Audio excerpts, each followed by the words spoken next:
Buonasera, benvenuti all'Italiana Zerilli-Marimò. No, you didn't mistake the event you meant to attend. This is indeed Adventures in Italian Opera with Fred Plotkin.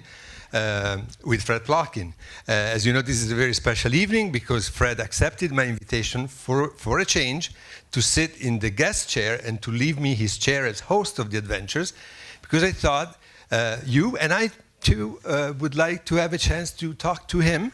And as he always says to the singers, the performers, the conductors that come as his guests when he meets them in my office, is it's not an interview, it's a class. You and I are teaching together. So this is the spirit that Fred has wanted to put in this series that I'm proud to say it's the most successful series offered at Casa Italiana Zerilli-Marimò. He has already planned a fantastic season for next year. And for this and many, many other reasons, I'm very, very grateful to him for what he does for the Casa, for what he does to Italian culture in New York and in the rest of the world, and specifically for the wonderful series that he created, conceived, and continues to nurture for us here at Casa Italiana. Please welcome Fred Plotkin.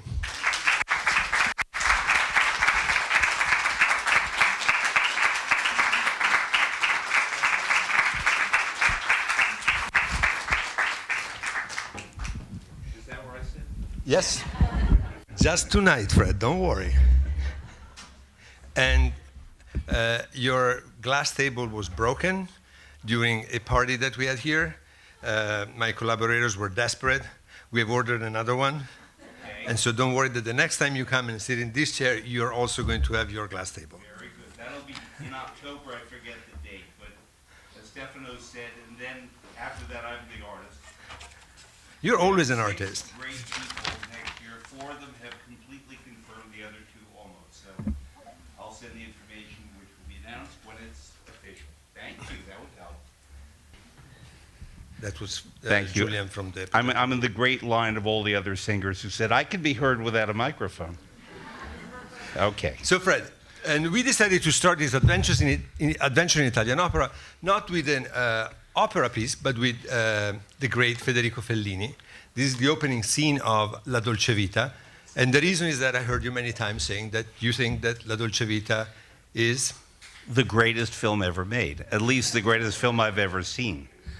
Every frame, it's the most complex but amusing and heart-wrenching film. And that opening, by the way, Stefano was not paralleling me with Jesus Christ being... For a moment, I thought about something similar, but... Because I thought that Christ stopped at Eboli, but anyway. The brilliance of that scene, the fact that it starts in silence, and then suddenly you hear a whir, and you see these ancient crumbling aqueducts, and then you know what the whirring sound is, and it's Christ, and he's flying to Rome, and he's passing neighborhoods where Rome is being built or rebuilt after the war. We got, just in that one look, the beginning of the economic boom of Italy of around 1959, 1960. And then a more wealthy, jaded kind of Rome with the women in the bikinis on the roof and Marcello Mastroianni saying, give me your phone number. No, no, no, no. And so the helicopter does a 360 that was brilliant, and not 180, 360, to have a second look at the women before they go off to Rome. And then the shot of Christ against the white building where the shadow rises up. You see him being resurrected. That's what that's about. I could analyze every frame of this movie, 3 hours of this movie for you, because we love opera, but opera led to cinema. And therefore, the cinematic aspects that we see in Italy combine not just special effects, but human drama. And that's really why I love Italian cinema more than any other. And in particular, Fellini, right, Fred? He's one of your authors. He's my favorite everything, Italian artist of the 20th century, film director. What do you see in him that other directors don't have? Even other great directors, Italian or otherwise? Well, because he could communicate all aspects of humanity, but also the surreal aspects of human life that other people can't get to, or if they do, then it becomes a horror film. But in this case, it's about us. So when you have a Fellinian character, you know what that means, and a woman practically with fangs and wild hair walking down the beach in either Rimini or Santa Marinella, and the wind blowing at her, because wind is a character in all of Fellini. Wind and air. Blows all the time. And to me, I was fortunate to know him. And I asked him about the wind, and he said, "È vento," it's wind. So I got nothing out of him on that. And apparently that was his attitude. Whenever somebody tried to ask him explanations about his film, he would hide behind this sort of anti-intellectual and pretending that he really didn't know. He put it there because he liked it. But he was profoundly intellectual, and I remember when he was died, a liar. One of the last documentaries about him was Sono un gran bugiardo. Right. So even about his anti-intellectualism, he was lying. But Orson Welles said the same thing, and I always wonder whether Welles copied Fellini or Fellini copied Welles, because I forget Orson Welles' last film. It was not about a liar, it was about being a fake, the big faker, and it was set in Zurich, and I forget why he was faking, but it was the same thing, like they say in opera, sogno o realtà. Is it a dream or is it reality? Well, if you're dreaming enough about something, it's your reality. whether you like it or not, I dreamt of Italy, and it became my reality. It's what I wanted. And Fred, I'm glad you brought up Orson Welles talking about Fellini, because in one small cameo apparition that Orson Welles does in Pierpaolo Pasolini La Ricotta, as you might remember, it's a sort of a reenactment of the Passion of Christ. All of a sudden you have Orson Welles on the set, and there is a journalist who takes a paparazzo basically that takes advantage of his presence, and he asks him a few questions, and one of the questions is, what do you think about Fellini? And Orson Welles, we don't know whether of his own will or pushed by Pasolini, said, egli danza, he dances. He said in Italian? Yes. Oh, good.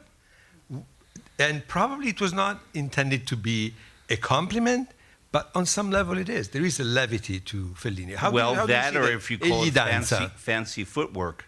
But because Orson Welles was from Wisconsin, and Orson Welles, large man, he nonetheless, Orson Welles danced, but he danced with his mind, and so did Fellini dance with his mind.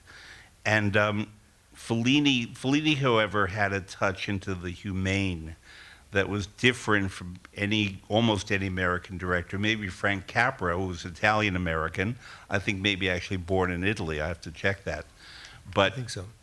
There's just something about the Italian-ness of Italian Americans, not all of them, but many of them, and Italians that makes them different, and that as far as I know, my mom is here, as far as I know, I don't have any Italian blood in me, do I? So I always say, sono italiano per osmosi, by osmosis, and because it's as if I were taken with my Italian DNA and dropped in Brooklyn, and where my Italian DNA was actively awakened anyway. And it's just everything Italian made sense to me. And I never studied Italian. The languages I studied, I don't speak as well as I speak Italian. My mother tells a story that I'll make very short. Of the first day that we arrived in Italy, I was 17, and we were in different cars in a train that pulled into Milano Centrale. And I had the luggage. She worried that her little boy was lost in Milan. And she went and made an announcement in very anxious English, Fred, come to informazioni. And then it was said in Italian, Fred Plotkin, per piacere, venite all'ufficio di informazioni. That I understood. And I arrived with the bags. My mom said, you're all right, I'm fine. And I said, let's go have an espresso. And I remember so well that there was an espresso bar in the station, and we had what's called a tramezzino, which is a thin triangular sandwich. And what was in it was something I'd never tasted before, arugula and cheese. And this bitter green and this sweet cheese on this thin bread that was perfectly grilled. And they said to me in Italian, and I understood, you want espresso with that? And that was the opening of my idea of how you pair food and flavors and wine and textures at that moment in the Milan train station. So even though we were not going to Milan, we were changing trains to go to Tuscany, I immediately felt at home in Italy, and I've never looked back. The theme, of course, of Italy and how Fred feels Italian is going to be one of the fil rouge of this interview, and it's going to pop up at different moments of the interview. Just en passant, I want to mention that the president of the Italian Republic 3 years ago, or 4, knighted Fred in recognition. 2015. 15, so it's 2 years ago, in recognition of his cultural merit and for what he does every day for the promotion of the Italian language, Italian culture, and Italian arts. So I think the president couldn't have made a more accurate, precise, and right decision in doing that. And it's going to come up again. And his name was Giorgio Napolitano. Yes. And coming back to Fellini briefly, because I know he represents a very, very important part of your Italian conversion. Yeah. Your first Fellini film that was not La Dolce Vita was Fellini Roma. Yeah. And we have a clip set up, agreed with you. Why don't you introduce briefly this clip and then we see it? Okay, well, it was a new film in 1970, and I went with my mom. And I went because it was called Roma. I didn't know Fellini. And I thought, let me find out about Rome. And I thought it would be a tourist, a travelogue. What it was one man's incredibly ingenious explanation of the city and its people and their values, but without sort of hammering that home literally, because it had a fashion show for nuns and monks, and I thought, I want to go there. And that's the most famous scene of the movie, but that's not the one I chose. I chose the scene that absolutely broke my heart, namely, they're building, as they still are, the Rome subway, and they feel that there's something behind a wall, and they break the wall, and I won't tell you what happens, what they see. So let's roll clip number 10.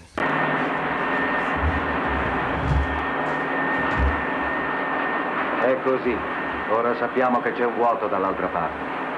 Gli archeologhi ci faranno sospendere i lavori per un paio di mesi. Forse c'è una caverna o delle catacombe. Potremmo provare ad assaggiare la parete qua e là, ma con molta attenzione. Mettete in moto la fresa.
Fermate la presa! Fermate la presa!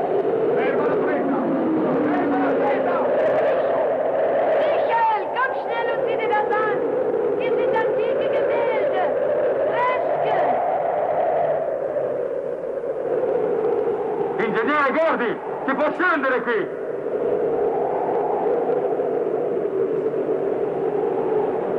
Una casa romana di 2000 anni fa.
Michael, guarda quei volti. Non toglierti le maschere.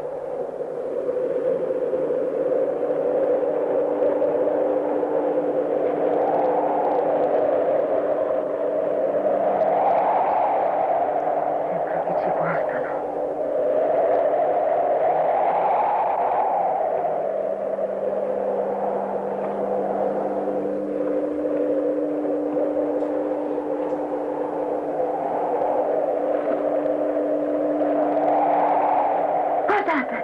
Quante luci laggiù? Là!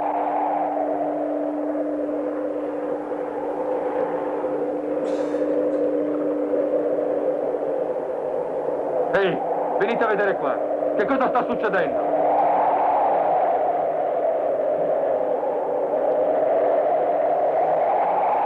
Gli affreschi stanno scomparendo. E l'aria esterna.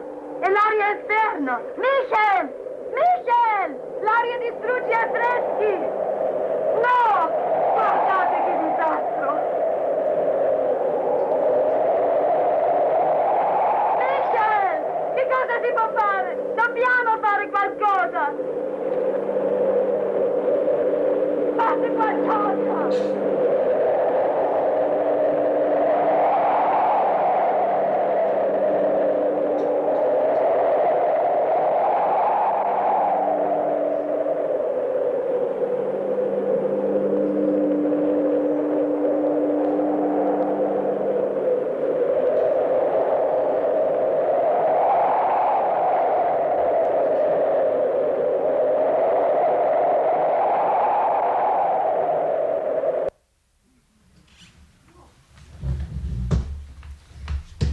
It's a heartbreaking scene every time. It's you watch horrendous. I mean, it's magnificent, but it's horrendous because when I was 14, I didn't know this was not a documentary. I thought it was, and that the cameras managed to get in and capture this stuff, and in so doing, destroyed the thing we wanted to preserve.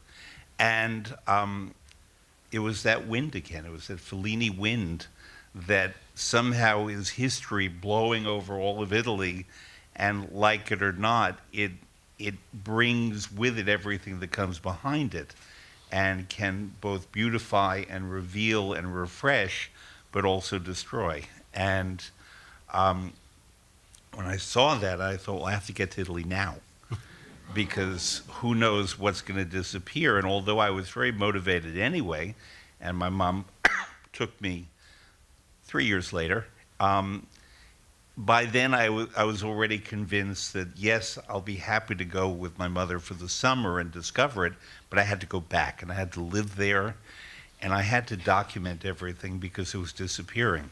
So much of my study was not just what I learned in college in Bologna and Pavia and Milan, but my own exploration of the whole country.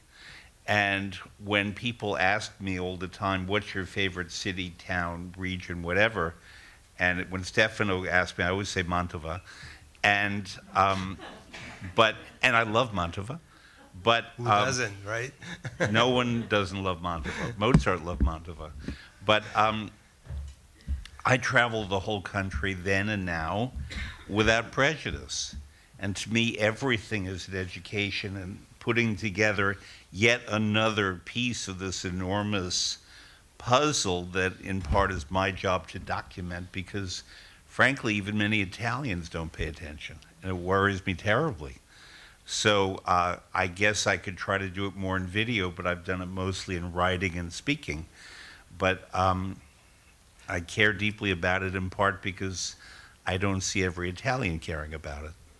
It's sad and very true. Yeah. And Fred, do you think that this scene also is somehow a metaphor of how inevitably, when we contemporaries touch or use something from the past, inevitably end up corrupting it on some level? Do you think that's what Fellini had in mind, or is it a different message? If there is a message. I don't think Fellini dealt in messages. No. But what I would... Especially if you asked him. Right. Evento. But what I took from it, rather than calling it a message, is that there's so much there underneath in the physical sense, but also the metaphorical sense. There's so much underneath in Italy that even after they found the frescoes, then they went deeper and there was water from the Tiber, or perhaps that wonderful Roman aqueduct water that is everywhere and very drinkable. And then there was that white marble statue sitting in the water, which was a thing of real beauty. Now, beyond all that is, as I said, I thought it was a documentary. All of that was done in Cinecittà, and it was all fake. It was Fellini's imagination. They were not on the Piazza Venezia, where there were finds like that. They were in Cinecittà, which Mussolini built in the late 20s, early 30s, and so that all of this Italian imagination and fascination could be made visual. And reconstructed according to his own mind. That's what Yes. he loved about Cinecittà. Even the Trevi fountain is Yeah. reconstructed in Cinecittà. Fellini, yeah. It had to be a truthful representation, not of reality, but of what Of his was in vision. his mind and Yeah. in his imagination. Fred, now we're going to move slowly towards opera, but we're going to go back and forth. And this clip that we chose with you is a clip that sort of serves as a transition, the one you already established between opera and cinema on some level. It's a Tosca, and Tosca also is important because was it the first opera you saw? No, it was the only time I saw Maria Callas. Okay. Was in Tosca, but I was only 9, but I had been to about 15 operas already. Before So, seeing yeah. Callas. Yeah. So this is what we have is a recording from Covent Garden in 1964. I believe you saw the 1962 Tosca, 65? Yeah. But the same Callas and Gobbi. It had Callas and Gobbi, and in New York it had Franco Corelli. In London, Renato Cioni. Okay. Yeah. And we're watching this clip. So it's a Tosca at Covent Garden from 1964, and it's part of the Scarpia Tosca 2. Right. And then we're going to say why that specific edition of Tosca at the Metropolitan would become so important to you, and it's not because of Maria Callas. No, but also watch the acting and the stage direction, not just the singing.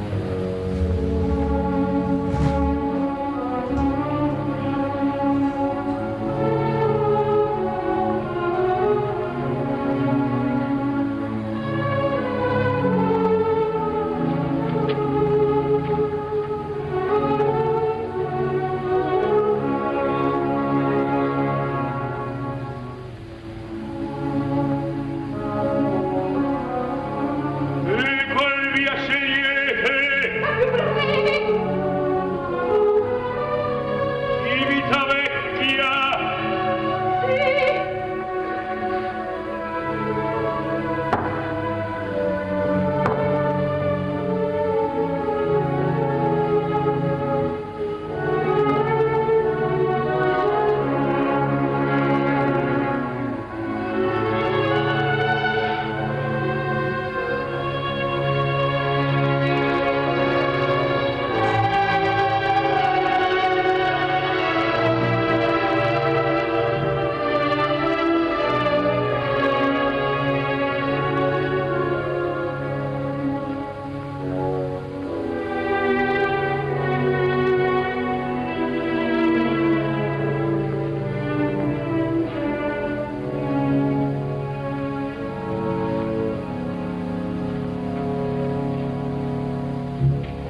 è morto.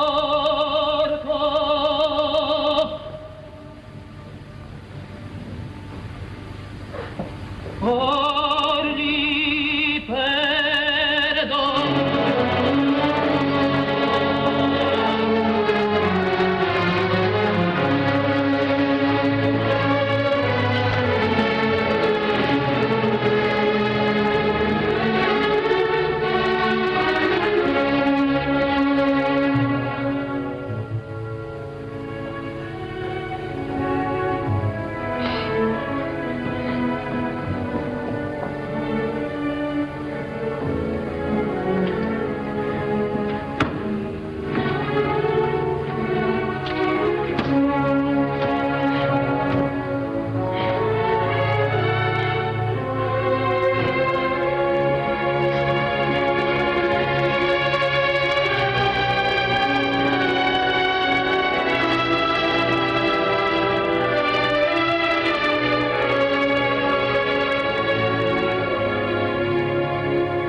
Avanti a lui tremava tutta Roma.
So, Fred, we're going to say something about the direction in this segment, and then we're going to talk about the person that impressed you the most and that will play an important role in your life and in your understanding and passion for opera.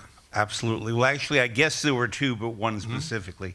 My dad took me to this when I was not quite 9 years old, just shy of 9. And I had never seen Tosca before. If I heard the music, it was just on the radio. And I had seen the name Maria Callas. We had Angel records at home. Remember big LPs? Maria Callas on it, and Tito Gobi. And, but he said, he was a Tibaldi man. He said, I don't know if you'll like Maria Callas, but I want that you will have seen Maria Callas. And these were her last appearances at the Met. And I frankly was not all that taken with Maria Callas. I am now, but I was not then. The guy that really got me that night was Tito Gobi, who played Scarpia. And because Gobi was a fantastic actor, singer, he didn't have the greatest voice like Callas, but he was a wonderful singer. And when I looked at the scene just now this was basically the template for what they did at the Met, the direction, the stage direction was actually very intelligent but very simple. And when we watch Tosca now, there's so much more effect and so much more mannerism and so much more stupidity, where basically what Puccini did was he told the singers and the director and the conductor what to do with his music. And he didn't say you have to do it per moment, per moment, per moment, but if you listen to the music, you'll figure it out. So that very moment where Callas, or Tosca, drops the cross on the dead Scarpia, everyone does that. But what Callas did that I forgot till just now is, after dropping it, she put her hands on her lap to steady herself because Tosca was going to fall. And that little detail, I don't know if it came from Franco Zeffirelli, who directed, from Tito Gobi, who may have given her a hint, or from Callas herself, who was a brilliant actress. But that beat was actually in Puccini's music. And I never noticed it before until just tonight. And that is why, as Stefano, you know, I say we keep going back to operas to learn things that we didn't notice the first or the 10th time. And so Zeffirelli, I came to know, I assisted him in Verona and worked with him in New York on productions at the Met, from La Bohème to Turandot. And I liked him, and he was a genius, and we could talk about him some other time. But the one I really felt I had to know was Tito Gobi, who so impressed me with his acting and his singing, because to me that was the greatest acting I had seen on a stage, apart from Carol Channing in Hello, Dolly, and who just blew me away a few months earlier. And I was about to see Barbra Streisand in Funny Girl right after this. And what I realized, that there was this thread of the theater. And whether the theater was a Broadway show, a play, an opera, someone was directing and someone was working with the performers to create the production, and I was very taken with that right away.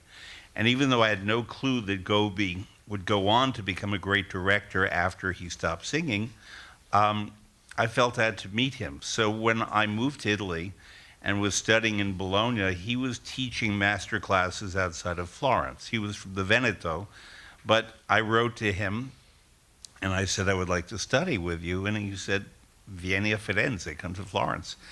And he was a fantastic teacher of direction. I didn't study singing there, because he made me go to the music, he made me go to the text, he made me study the history, to go look at paintings in Florence and understand costume and gesture and so on.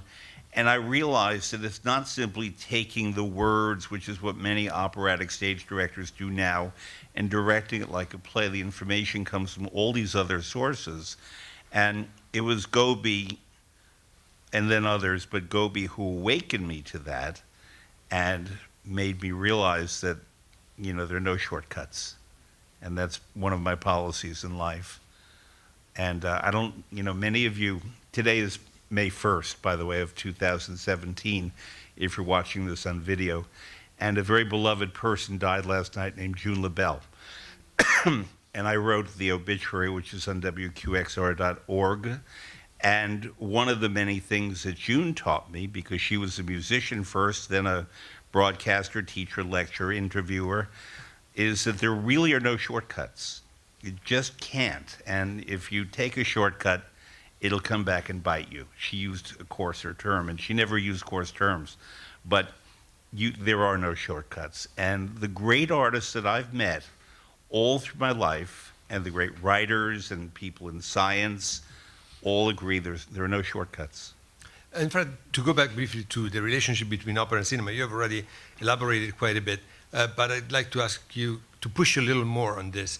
There are now, and it's more and more common, there are film directors like Zeffirelli that also do opera, and I was wondering whether you have any really good example of how a film director with film experience, what can he or she bring to the opera world, and bad examples of what they should not bring and how they should be respectful of the specificity of opera as a performance. Well, I know you hesitate normally to talk badly about people, so I would respect that. But I don't have to name names.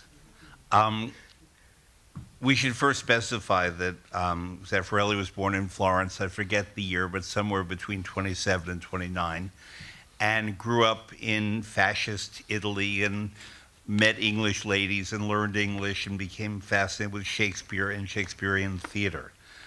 Older than he, maybe you know how old Luchino Visconti was. I don't remember the dates of his birth, but Luchino Visconti, from a noble family in Milan, hardly an orphan boy from Florence, was a fantastic film director who became a fantastic opera director. And Zeffirelli was, in every sense, the protege of Visconti. And he learned first, I guess, and if you think differently, tell me, stage direction and production before learning cinema from Visconti, or maybe it all went together. But what Visconti understood, because it was Visconti who directed Callas, and it was, in fact, Zeffirelli who was the assistant before getting to do the Tosca we saw, who understood that what you have in a live theater, whether it's a Shakespeare play, and Zeffirelli directed it in English, often Shakespeare, were different elements of what you have in a film. In a film, someone is deciding what you look at, and someone decides what you hear. Is it this dialogue? Is it a helicopter flying through Rome where you don't hear women talking? Is it wind that you hear? All these things are aesthetic decisions made by a director that have nothing to do with the creator, because the director may well be the creator.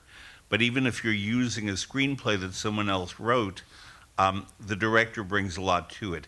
In opera, it's music first. And the first director is always the composer, with the help of the librettists. I know many people differ with me on this. They think that the librettist is the director, but I don't.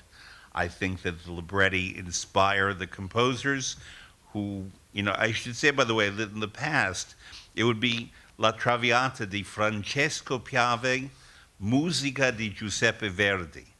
It was only in recent times that it's Verdi's La Traviata, not Piave's La Traviata. And same with Da Ponte and Mozart. And so the values are different, even from a straight play and an opera. And a stage director for opera, I believe, in addition to everything I mentioned about Gobi, of you have to learn the culture and everything behind it, you have to read music, you have to understand the ideas in the music.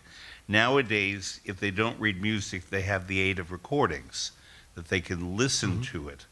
But they really do have to listen. And when you see Toscas that are directed just from the text, or Bohème or any of the great operas, you just know that it's going to be a boring night. I went to a very boring Don Giovanni the other night at the Met because the director didn't have a feel for the music. And that every moment in Mozart, the emotions change. And Mozart has juxtapositions of feelings. It's not, I want to sleep with Donna Anna. It's, I want to sleep with Donna Anna. I'd like to sleep with him, but no, I don't want to sleep with him because my father is here and Don Ottavio is here, but boy, he's attractive. And all that's in the music. The words are just simply something like, che beltà, what beauty. But all the music tells you everything. And unfortunately, nowadays, many operatic stage directors direct to the text. And what Gobi and Zeffirelli and others did was they knew how to make it an opera. Now, Zeffirelli, being a film director and having his own aesthetic, did many things that were very over the top, like sheep wandering through a scene in Carmen, or a huge amount of clementine oranges, and they had to be clementine because they were from Spain. and not Valencia oranges, but clementine. And he is the most cultured man in terms of knowing every fact in detail and what's real and what's fake. So actually, we're talking about real and fake. Zeffirelli went for realism. I never quite thought about it this way, but he went for realism in the extreme, whether it's a scene of two people or all of China on one stage. But it was his notion of realistic, tangible, recognizable, whereas other directors were more Is theatrical. that why his productions still, on some level or many levels, resist the proof of time? Because we see them, they're impressive. They're definitely Zeffirelli. You recognize them, but they still work. They work visually, but for example, I helped on the production of Tosca at the Met that he did in 1985 with Hildegard Behrens, wonderful artist, and Placido Domingo, wonderful artist.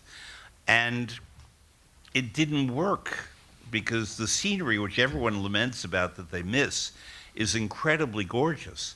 But what they don't remember is that in the third act, there was a stage elevator that rose up during the obbligato, during a solo for clarinet.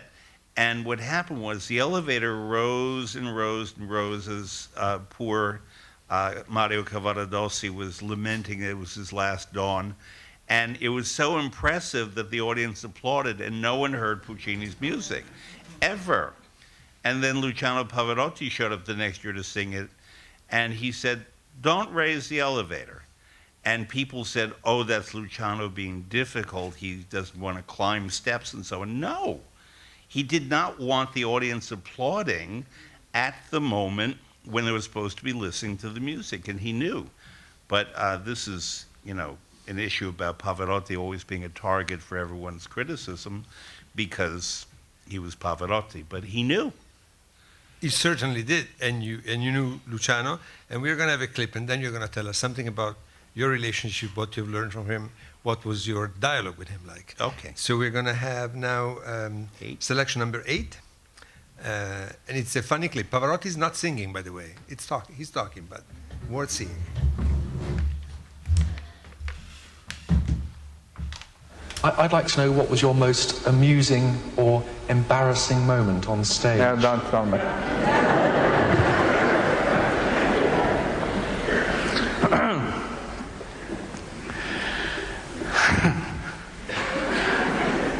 Since I make my debut, I always dream to be in my dressing room, preparing myself on my underpants, and listen the orchestra beginning the piece of music would just proceed my aria. Of course, that never happened. It was always a dream until last year.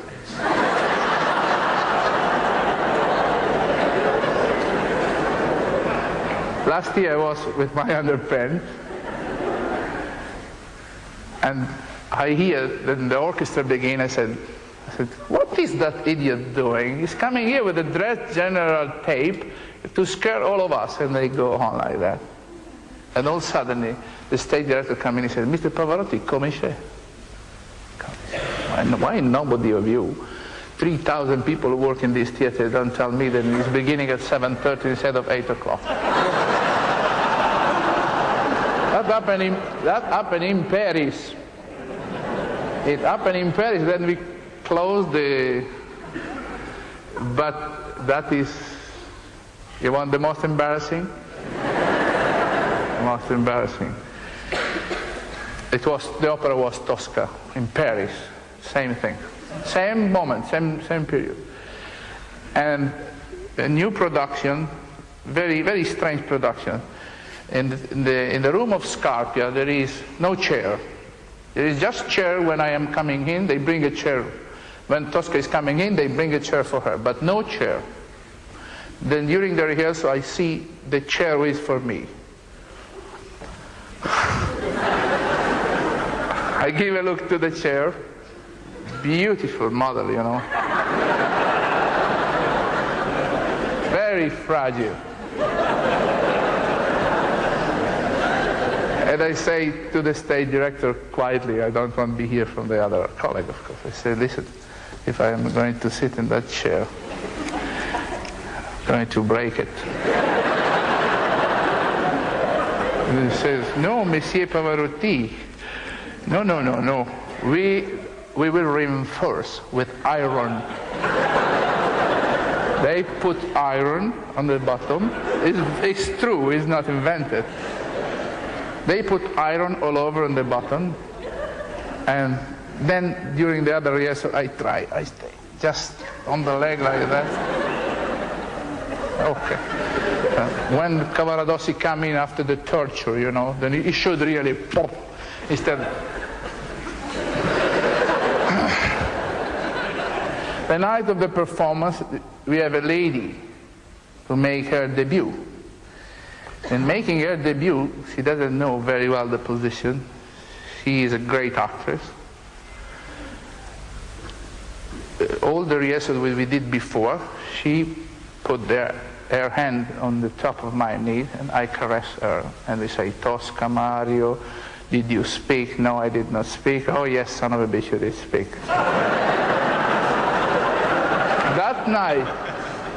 That night, the music fired her, and instead to put the head here, she sit with me on the top.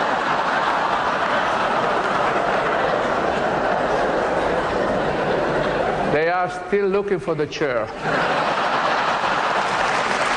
That is true, absolutely true.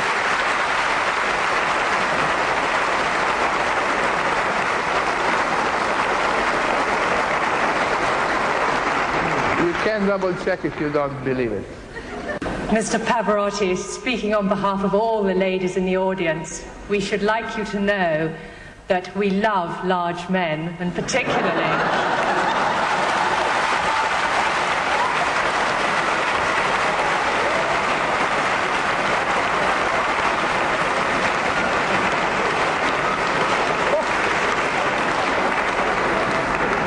Mr. Pavarotti, especially large men with large voices.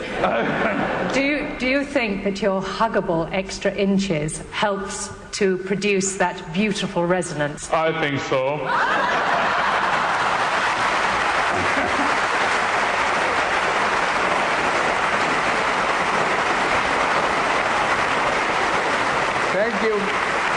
Thank you very much. This is one of the greatest compliments I received.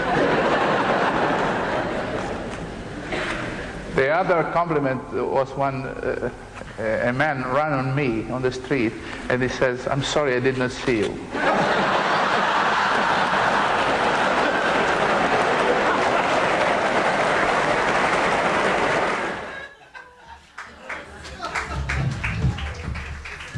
Thank you, Fred. This was a gift. You pointed us in the direction of this clip. He had incredible comic times. The rhythm, he's perfect as a comedian. It's like he knows when to stop, the pause, when to give the punchline. It's like amazing. It's like he has all done that all his life. Well, the point about him, I find myself defending him, although I don't think he requires being defended.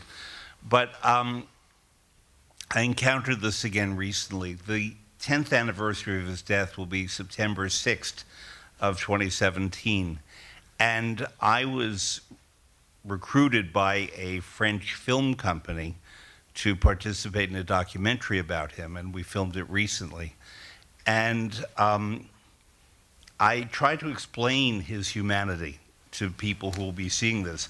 I should say, by the way, it will appear in French-speaking countries, Italian-speaking countries, German-speaking countries, and Spanish-speaking countries. What language are we missing? It seems that our American networks and the BBC and the British independent networks cannot find a way to think that a documentary about Pavarotti 10 years after his death would be interesting. So you may have to watch it online in French or German or Spanish or Italian. But he was incredibly humane. He was, like great musicians, a wonderful listener and responded to what he heard. He was not someone who was led around, as was often said. He had a ring in his nose, and you drag him like a prize bull. Not true at all. He had the sense to know with the Zeffirelli production that you don't step on Puccini's clarinet solo. and you know that the chair will not hold you up. And then when they reassured him it was made of iron, that was fine. But the example of the story is that in live theater, anything can happen. There was a substitute Tosca, very fine artist. I don't know who it was, or I would tell you. And but she didn't know, and she spontaneously during the performance sat on his lap. And the way he put it, no one can ever find the chair again. But the greatest artists, and he was among them, have not just talent, but a sense, in the case of opera, of the theater in addition to music. And the theater comes first and foremost from the music, but then the practicalities of the stage, like that chair will not work. You may recall that we had the wonderful Ambrogio Maestri here last year, a man much bigger than Luciano, and we got a special chair for that night because I didn't want him to have an embarrassing situation. And I think we got like a sofa or something. Just a little practically. A large size, yeah. yes.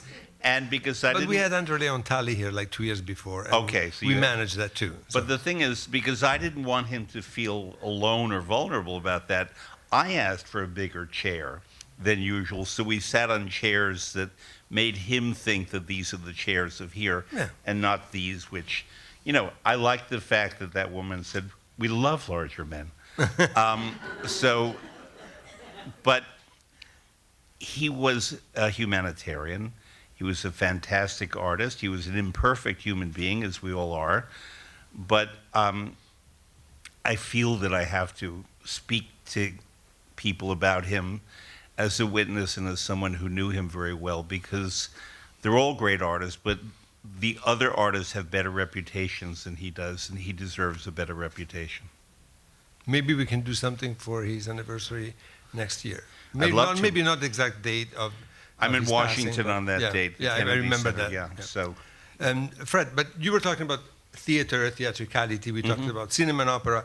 So one of your mentors that you mention very, very often here in the Adventures is Giorgio Strehler, that, as probably all of you know, was one of the most important stage directors in Italy after World War II. We had the fortune that he was here on this stage when he brought the Giganti della Montagna at BAM. He took a group of the students of his theater school from Il Piccolo here, and they performed for 3 nights.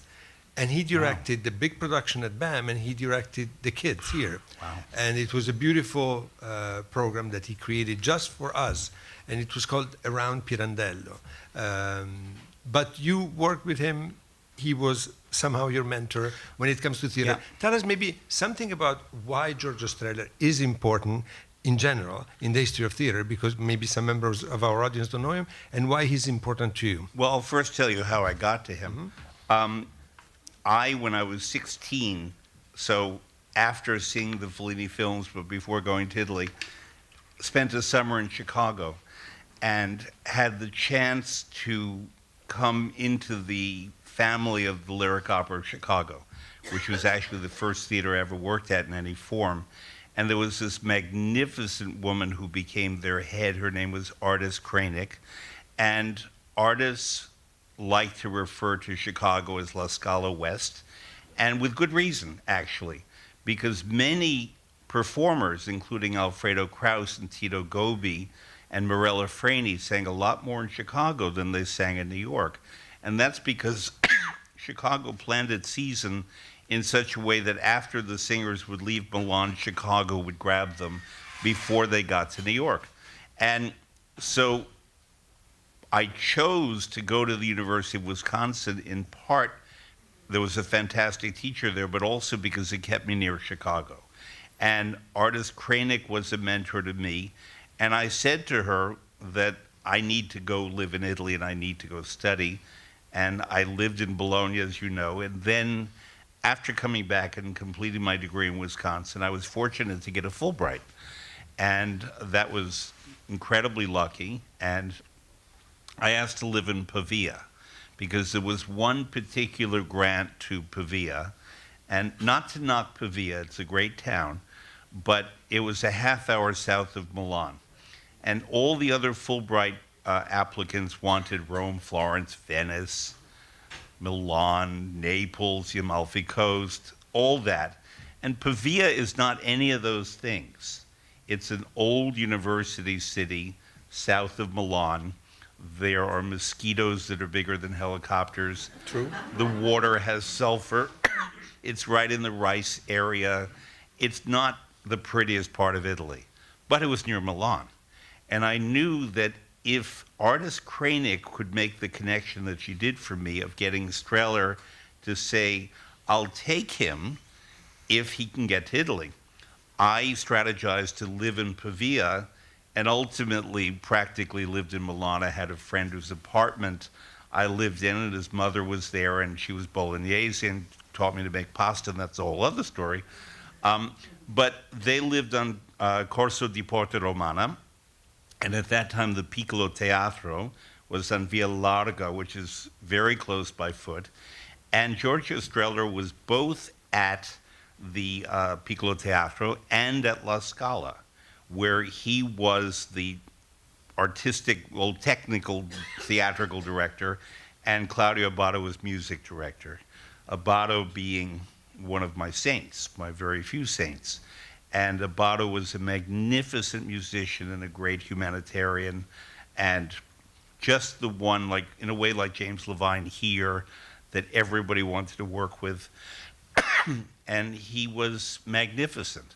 So for me to be able to be under the spell of Strehler and Abbado and be Strehler's assistant and be browbeaten by Strehler, because he was a tough guy, but it was the same thinking as what I said before. There are no shortcuts. So by demanding excellence of me and by requiring me to be better, smarter, more prepared than any of the singers, so that any question they would have of me, if I didn't know the answer, I knew how to get it. And this is in the pre-internet era, the pre-fax machine era, the pre-CNN era. You had to go to books, or you had to open up a musical score, or you had to go to the Brera Museum nearby. And he would say, go figure this out. You have an hour, and then come back. And there were occasions where his productions, when revived, if I knew them, he would say to me, you direct this scene. And there was a book always that we would have of the director's ideas and blocking and so on. But within that context, it's not just saying, you, Madame Franey, stand here because you're supposed to, but you, Madame Franey, stand here because of the acoustic, and you sound better here. Or you, chorus, you have to be upstage, not only for reasons of that the singers will be downstage, but your sound as a big group arrives faster than does the singers. And no one taught me more about the actual placing of singers on a stage for theater, but also for music, and that was his gift. Zeffirelli didn't do that. Most of the others don't do that. There are some few who did. Jean-Pierre Pinel was another, but no one could touch Strehler for making opera a total theatrical experience. For him, it was not a question of let's have sheep and oranges and so on. He would say, let's have one singer stand in the right spot. Let's light her correctly, and let the music and the artistry of the singer and the conductor and the orchestra take over.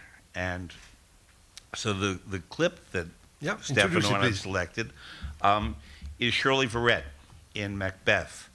And this was one of the things where he said, you direct this scene, because the production was due in '76, but this is 1978 when I was there. It was my first time working with Shirley Verrett, a magnificent artist. We saw Callas before, and when Verrett was starting, she was often referred to as the Black Callas, and she didn't like that for two reasons. Number one, she loved and respected Maria Callas, and it shouldn't be an issue of race. She was the first and only Shirley Verrett, and she was one of the most private artists I've ever worked with. I will never reveal stuff I know about her because she trusted me to keep confidences. It's nothing salacious. It's just that what she used to develop her characters was deeply personal. And one of the other things I learned from Strehler was you, the director, and you, the conductor, are allowed to go there just to sort of disturb the soil a bit. I wish someone else said this to me, but they didn't. I'll say it myself because I'm a food guy. It's like when you take a truffle out of the soil. You don't disturb the what comes around it that makes the truffle grow, because you have to grow another truffle the next year. So you gently help grow the truffle and produce it, and then let it sing for itself. And Shirley Verrett, in this scene, I did not direct it here on the stage, I directed it in the rehearsal room, but in this scene, there's a genius thing that Abbado created that I recreated, and so let's watch it and then maybe we can talk about Nel it. dì della vittoria from Macbeth. Yep. She's Lady Macbeth. That's Abbado.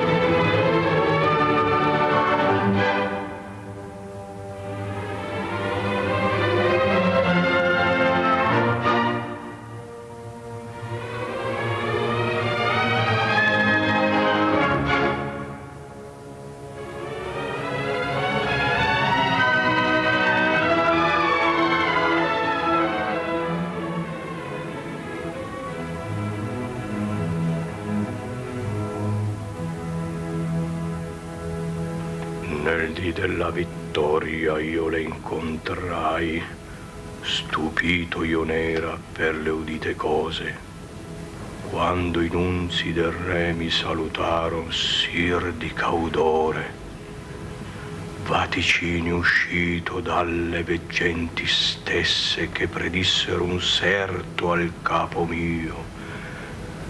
Racchiudi in cor questo segreto, addio.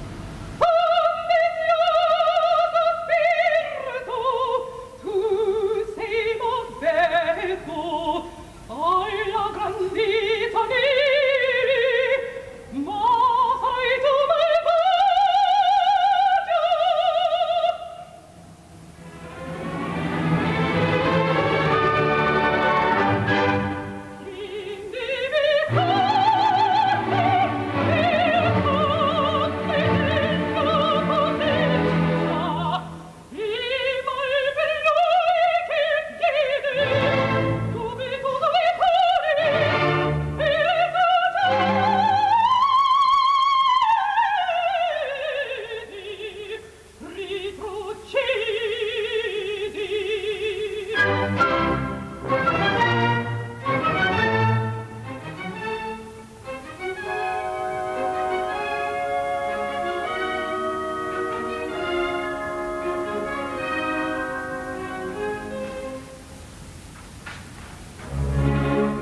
So we talked about people that had an influence in your life. Gobbi, Pavarotti, definitely, Strehler.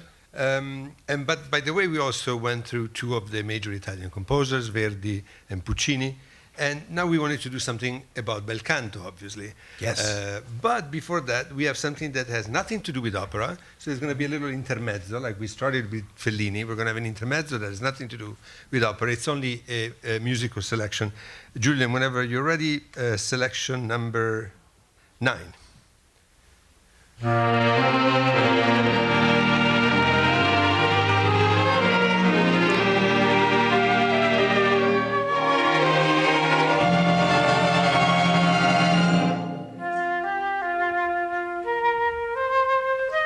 Anybody guessing?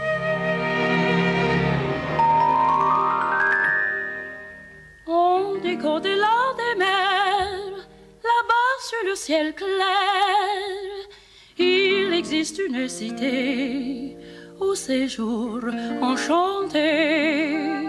Et sur les grands arbres noirs, chaque soir, vers elle s'en va tout mon espoir. J'ai deux amours, mon pays et Paris, pareil toujours, mon cœur est ravi, ma savane est belle, mais à quoi bon le nier, ce qui m'ensorcelle, c'est Paris, Paris tout entier. Le voir un jour,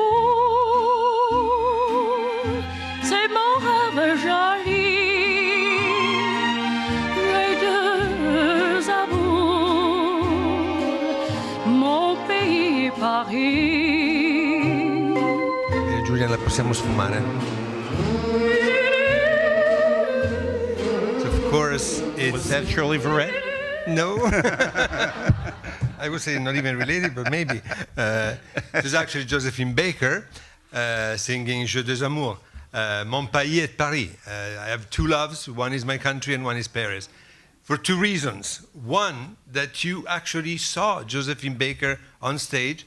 Bernice took you to see Josephine Baker. So you had a fantastic musical education, not only opera and classical music, but also other kind of performances. Well, I'm a New Yorker, and the wonderful thing about being a New Yorker in the 1950s, 60s, 70s, and into the early 80s was that art was available to everyone. It was affordable. I have my cousin Josh here tonight, who was married to my cousin Alice Playton, who was an actress starting in 1959 and was in the Met Children's Chorus before. And I went to everything Alice did. So the reason I saw Gypsy and Oliver and Hello Dolly was not for Ethel Merman or Georgia Brown or Carol Channing. It was for Alice Playton. And so in my dad's side of the family, everybody was in the arts and music in one way or another. And my mother certainly stimulated that in me as well. So I had it on both sides. And we went to see Josephine Baker at the Palace Theater in something like 1969, because just the way my dad said, you should see Maria Callas, my mother said, you should see Josephine Baker. And out came this ageless woman in a sort of a tight motorcycle outfit of denim, and on a motorcycle, zooming onto the stage, and she was by then about 67, and she danced and she sang and she was fantastic. And to me, then, 67 seemed ancient. I'm about to turn 61 next week, so that it's very close. But then in the second half of the program, she came out nude, wearing a couple of strategically placed bananas. The banana skirt. The banana skirt. And what I didn't know for years after, until I began to work in the theater, was that she was not nude. That's called a body stocking. But for a 13-year-old, seeing this very shapely naked woman wearing bananas, I thought, I liked the theater.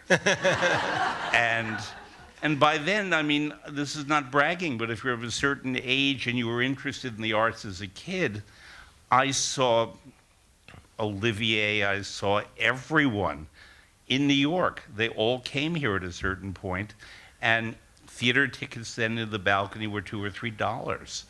And so I saw everyone. And when people say, how do you have this backlog of memories of these great artists who have been dead for 50 years? It's because I saw them when I was 10. And very fortunate to do so. And also, my mom could probably tell you, where was Fred on Saturday afternoons? And how come Fred often didn't get to school on Wednesday afternoons? The matinees. And I went to go see the 2 o'clock show. And of course, Josephine Baker was a heroine of the French resistance. She played a very important role in the fight against the fascist regime and the Pétain government. And I picked this song also because she has two loves, very much like you. Mon pays et Italie. Oui. Or ta ville, New York. Is there a double allegiance, Fred? Yes. Yes, ma'am. I'm repeating this for the people watching at home. My mother saw Josephine Baker in 1949. Well, she was probably nude in 1949. And Can we have a picture of Mrs. Okay, Berlioz? actually what Grazie. she did, I remember this because she did it in 69. With the bananas, she had a white ermine boa that she dragged, and that too was initially placed strategically, but then the heck with it. And, but it was a show of extravagance that in 1949, after the war, when Paris and much of Europe had been destroyed, that she could walk nude across the stage dragging fur when most people didn't even have cotton. So, yeah. And this double allegiance, like you have two loves too. How do you play it? It's like, are they conflicting anytime, or are they one goes into the other and they mix up? Well, to be really candid about it, and it doesn't necessarily relate to opera, the arts, I have a different life in Italy than I do here. The quality of friendship is very different in Italy, and the strength of my friendships and the connection that I have to my friends there is completely different from here, not because Americans and New Yorkers are not wonderful, and I do have many friends here, but the way friendship and sociability is structured is entirely different. And I'm more in touch with my Italian friends, especially now that we have Skype and email and all that stuff, than I am with many Americans who live 2 blocks from where I live, because we're busy here. And whether it's good to be so busy, I'm not so sure. I'm busy. But like an American, like a New Yorker, I plot out everything in terms of my time because we only get a limited amount. Italians, Romans specifically, make me crazy because it'll be 9 o'clock and they've agreed to meet up and they've had a cocktail and ma che facciamo? Che facciamo stasera? What do you mean it's 9 o'clock? Let's either go eat or go to a play or see a film or a nighttime museum exhibition or go for a walk. Let's do something. And insomma, vediamo. We'll see. And that's the New York side of me that wants to accomplish things and you have a plan and use time well. But on the other hand, as I said, this mother of a friend of mine basically treated me like her other son. And I was completely part of their family. In every sense, I witnessed their arguments. I saw them at their low moments, at their high moments. And that can happen in America too, but the sensation is different. And so my connection to Italy, in addition to the culture and the food and the music and all that, is the fact that it's full of Italians. And for whatever reason, I just connect to them in a very particular way. Not that I don't love Scandinavia and Britain and France and Spain and many other places, but Italy is the only place where I don't feel it's foreign. And I never have. From the moment we got off the train in Milan, I knew where I was, even though I'd never seen it. And I've never had that sensation. I have that sensation if I go to Omaha. I have no idea where I am. Or Phoenix, or much of our country. And I love being an American. It's not that. But I just don't have a context. were somehow either innate or through study or whatever. In Italy, I've always had a context, and I'll be there briefly next month, and I can't wait. I think this calls for selection number 7. Yeah. Don't you? 5 or 7? No, 5, sorry. 5, It's yeah. 7 in my own series. Julia, Okay. I'm sorry. Number 5. I'm terrible with this. Yeah. Just Just listen. There's only one word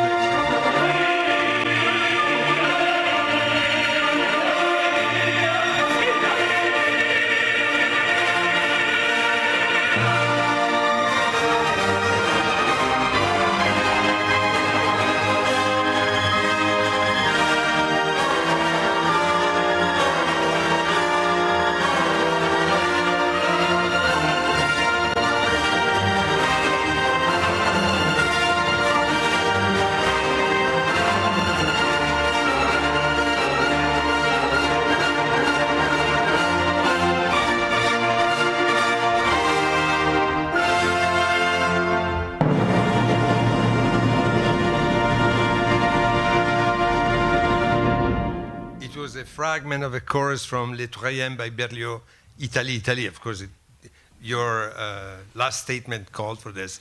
And we picked this selection, I believe, because at some point we were discussing how Italian are non-Italian composers. Well, you don't have to be Italian to love Italy, as we've discussed tonight. And there were so many artists, composers, writers, and so on from Europe, from America, from everywhere, who went to Italy and woke up or had a dream of Italy before they ever saw it. And I would only add about Hector Berlioz, who I revere, that I think that every one of us, when I teach opera and music, has 1 or 2 or maybe 3 composers who absolutely we feel in our blood and whose rhythm and beat of the music is connected to your heartbeat. And I only have 2 composers like this, and they're Berlioz and Rossini. And so that every note of Berlioz and every note of Rossini is absolutely natural to me. And I keep calling him Berlioz, but in truth I call him Hector, because he's the only composer of all the composers that I feel so connected with on so many levels, except that he was a drug addict and I've never smoked a cigarette. But he felt Italy more than just about any creative artist who was not from Italy. And he read Virgil and Ovid, and he read all the stories of Dido and Aeneas, and he knew Italian Shakespeare. He read all of Shakespeare, but he liked Romeo and Juliet and Antony and Cleopatra and anything relating to Italy, and that's me too.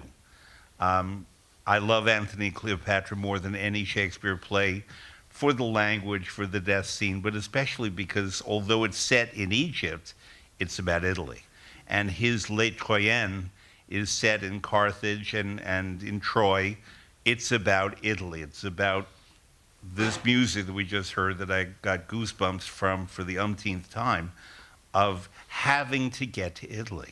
It's this imperative, and he put it in that music at the end of this 5.5-hour magnificent opera, that ultimately it's about getting to Italy.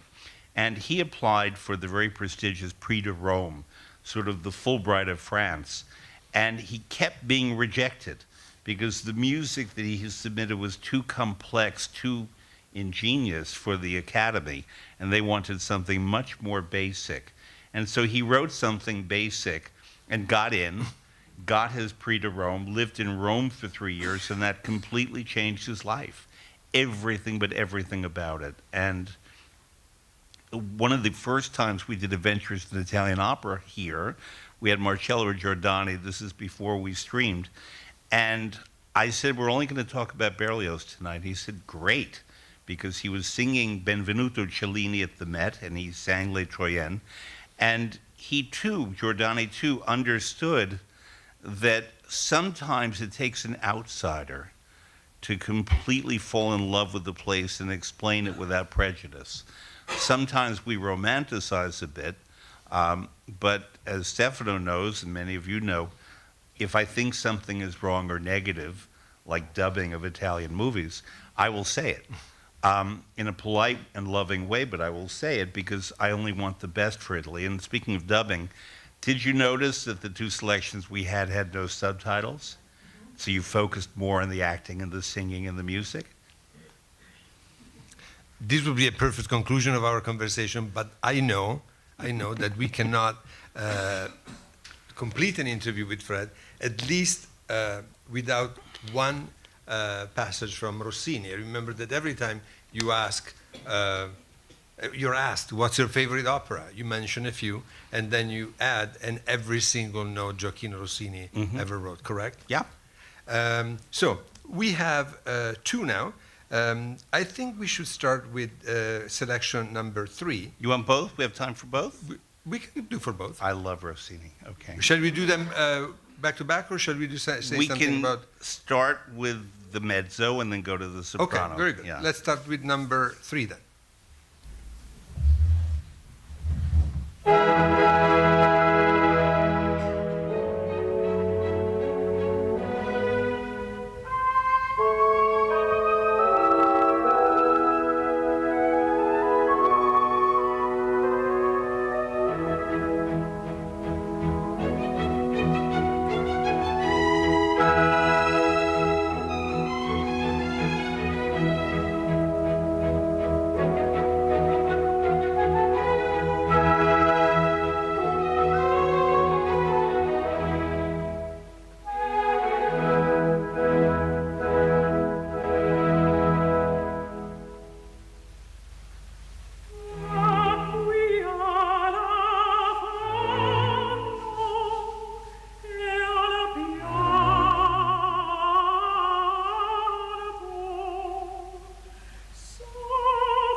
Say something before we go to the next? This is PG-13 here, but when I said holy, my next word was not moly after that.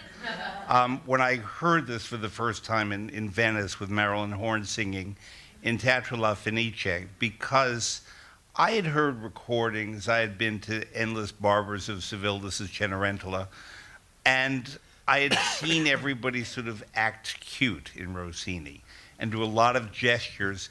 That's because they couldn't sing. They didn't have the breath. This is the hardest music. Wagner is simple. Steph and I are going to a Wagner. I take Stefano to one Wagner opera every year because it's like bran. It's great for you, and you come out better in the end. And you really have to tell me it's good for me every time. And I adore Wagner, actually, I do, and Rossini and Wagner respect one another. But this is harder, much harder, because there are more words, there are more notes. You require rhythm, you require intelligence, you require breath control, you have to have supreme technique. And when I discovered that this is bel canto, not just beautiful singing, but expressive, beautiful singing, because this is Cinderella who says, I was born to nothing and I was crying and now I'm not unhappy anymore. And it's expressed in the music. And many singers could try this. Federica von Stade was wonderful in it, and Teresa Berganza and Cecilia Bartoli. But I had never heard anything like that. I never witnessed anything like that live, even though I had seen Marilyn Horne and Joan Sutherland together in Bellini's Norma in New York. But what Bellini requires is very different from what Rossini requires. So there's only one performance that can equal what we just heard, and that's what we have selected for Joan Sutherland. Sure. Semiramide. And I think we'll need to do another episode of Fred Plotkin on Fred Plotkin about bel canto alone, because this is going to be our last clip. But before we move on to the last clip, I wanted to see if any of you has a question for Fred. Yes, if you can speak up. My name is Lynn Yen. I run a foundation called the Foundation for the Revival of Classical Culture. I had a conversation one time with Johann Wolfgang, who, by the way, is another very large and huge voice, about Not only, yes, about education and about music, classical music education. And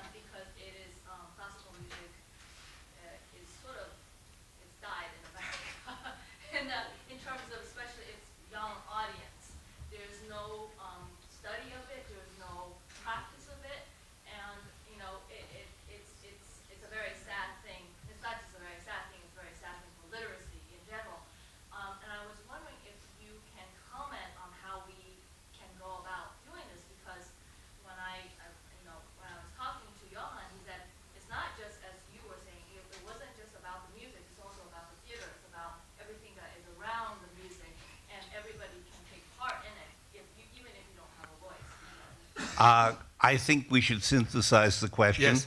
How do we save classical music from dying in America? Right? Okay. It's kind of like teaching anything artisanal. You have to teach it. But my concern, and I've said this publicly, and I get reviled for it all the time, but I don't care. You cannot market the arts. You teach the arts. And not everybody will be responsive to what you're teaching, but there will always be enough people who do. I gave a lecture the other morning to some students from Ohio before they went to see The Flying Dutchman. Most had never set foot in the Metropolitan Opera House. Not all of them were music students. I explained The Flying Dutchman to them in a context. I didn't tell them the story because they'd read the story, but I discussed with them this concept of dreams and how we're a nation of dreamers. But some dreams are concrete. Some dreams require us to take action to fulfill the dream. Many dreams will never be realized, such as, I will never sing Andrea Chenier at La Scala. That would be a dream, but that will never happen because I'm a baritone.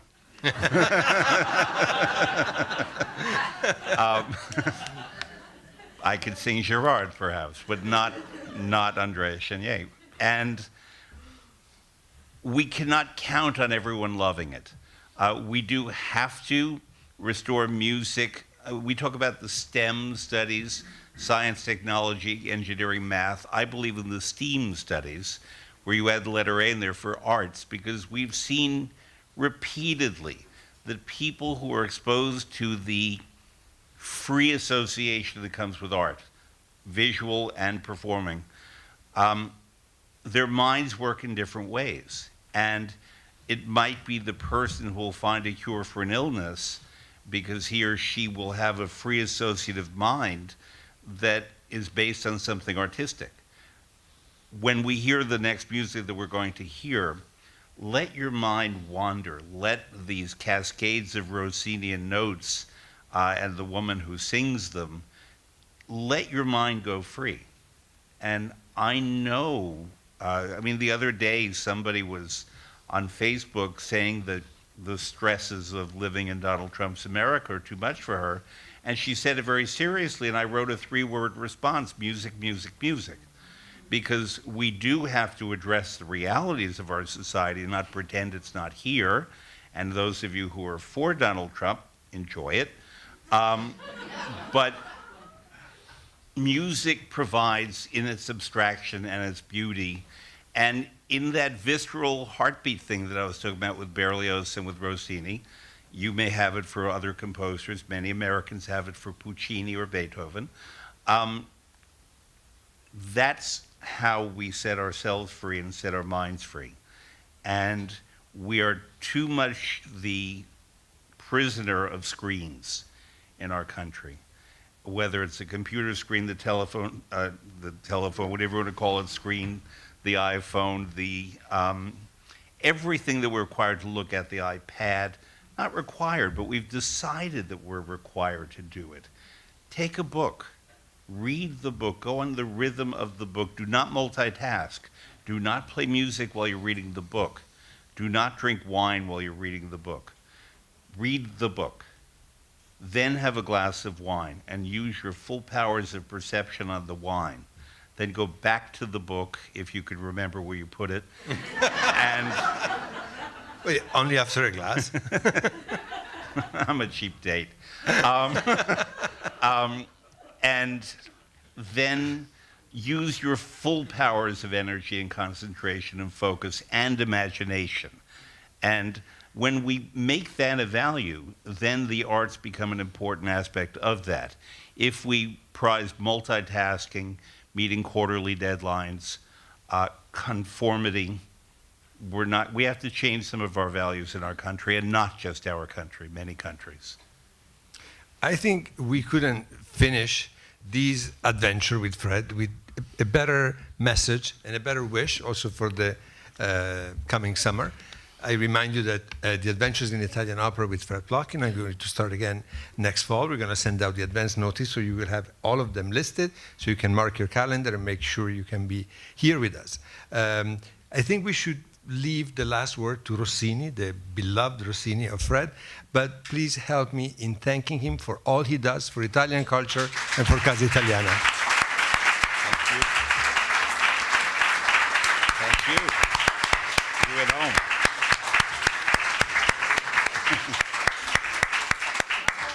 Hit it, Joan.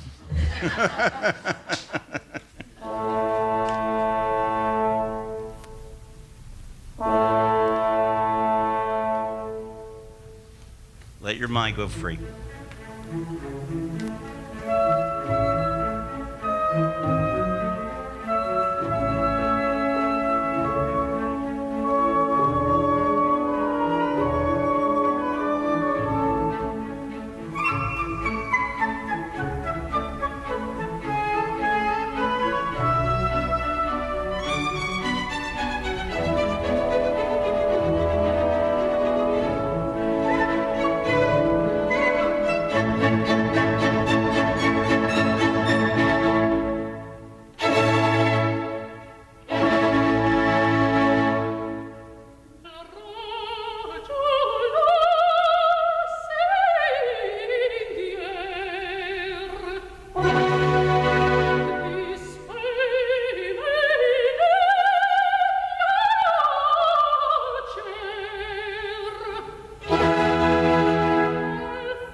I do want to add a couple of things.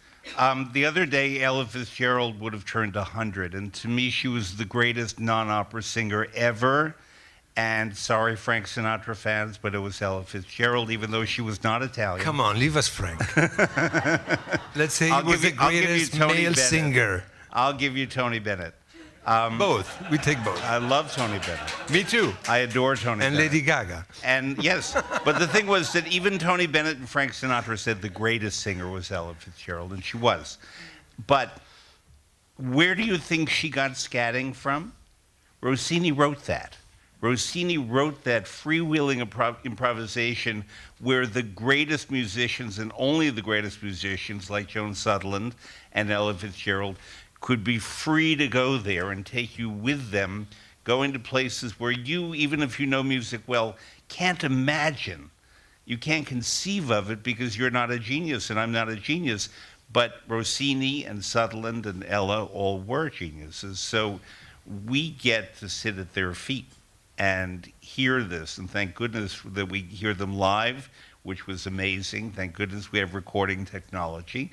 And I just want to conclude. I know I'm in the habit of concluding these things, but I really love the Casa Italiana of NYU, the Casa Italiana Zerilli-Marimò, and I remember the Baroness who sat in that seat and her glowing and her love of opera and the arts and her love of Stefano, who we all love. And so I do want to thank everyone here, but I do want to make sure that all of you understand that in the booth is someone named Julian Sachs. And I would say, okay, Julian, sit up number 8. The fact that all of this technology works so well and that you get to hear this is because he does such a good job. And he's hidden in the booth all the time, but I don't want you to not acknowledge his role in these adventures in Italian opera.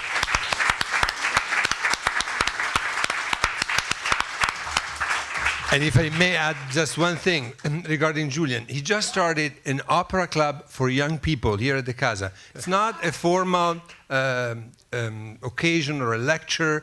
The conversations, of course, will continue, and they have a different purpose to enrich people who already love the opera, to love it even more, to understand it even better. The informal club that Julian just started is for people in their 20s and 30s that have never been to the opera. He started, there is already a group of about 10, 12 people. They gather here, they listen to some arias together, they study it together, and then they get tickets and go see it wherever it is in New York, not only the Metropolitan. So if you have children, sons, daughters, nephews, granddaughters, whatever, that are in that age bracket, it's free, it's open, and they're doing very good things with people their age, and they can be introduced to these art form. And again, all these thanks to Julian that knows a lot about opera, even if we keep him in the booth back there. Thank you. Thank